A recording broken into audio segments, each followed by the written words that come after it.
Supriya Sule. Sir, Maharashtra में railway मंत्रालय का काम सचमुच अच्छा हो रहा है और उनकी टीम को मैं कॉम्प्लीमेंट करूंगी क्योंकि रेलवेज ने सफाई, इनकी मैं हमेशा प्रशंसा इसलिए कर रही हूँ कि सफाई के मामले में रेलवेज ने बहुत अच्छा काम किया है।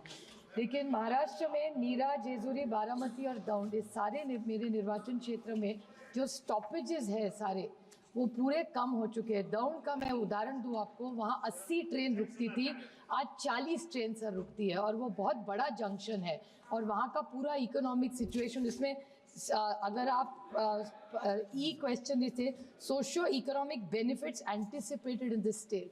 सर, अगर दौंड जो बड़ा जंक्शन था, नीरा बड़ा जंक्शन था, बारामती आज ग्रो हो रहा है, इस जगह अगर आप ट्रेन कम करेंगे और स्टॉपेजेस कम करेंगे तो इकोनॉमिक बेनिफिट कैसे होगा? तो आप एफिशिएंसी बढ़ाने के लिए स्टॉपेजेस कर रहे हैं, ऐसे बहुत बार मंत्री जी ने जवाब दिया है, लेकिन मेरी उनको विनती रहेगी कि स्टॉपेजेस कम ना करें, दूसरा कुछ सुझाव देके जिससे एफिशिएंसी बढ़े। Thank you sir. माननीय अध्यक्ष जी, मैं माननीय सांसद महोदय को धन्यवाद देना चाहूँगा।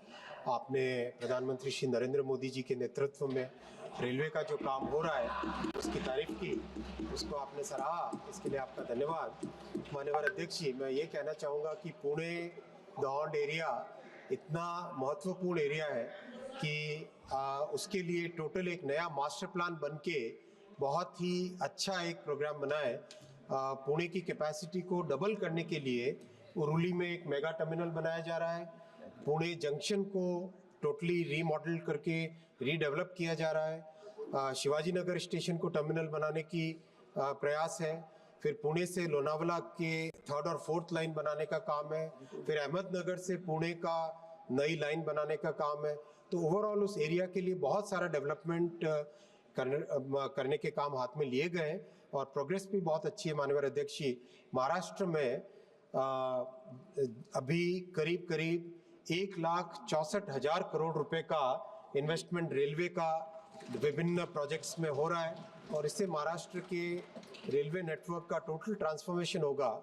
जैसे पूरे देश भर में रेलवे नेटवर्क का ट्रांसफॉर्मेशन हो रहा है, वैसा ही आपके क्षेत्र में भी होगा। और स्टॉपेजेस के बारे में मैं फिर एक बार बताना चाहूँगा कि जैसे जैसे रेलवे नेटवर्क बढ़े वैसे मेंटेनेंस के लिए स्कोप बनता है, मेंटेनेंस के लिए एक मार्जिन मिलता है, टाइम मिलता है।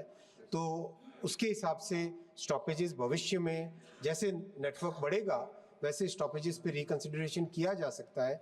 अभी अपने को इस नेटवर्क को सेफ रख के अच्छे तरीके से चलाने का वो मेजर फोकस करके आगे चलना चाहिए और जिस तरह से काम अभी चल रहा है माननीय अध्यक्ष जी, उससे इन प्रधानमंत्री श्री नरेंद्र मोदी जी कहते हैं कि इस 3rd टर्म में 3 गुना मेहनत करनी है। तो इस 3 गुना मेहनत से जो परिणाम आएंगे इन 5 वर्षों में रेलवे एकदम ट्रांसफॉर्म होके निकलेगा।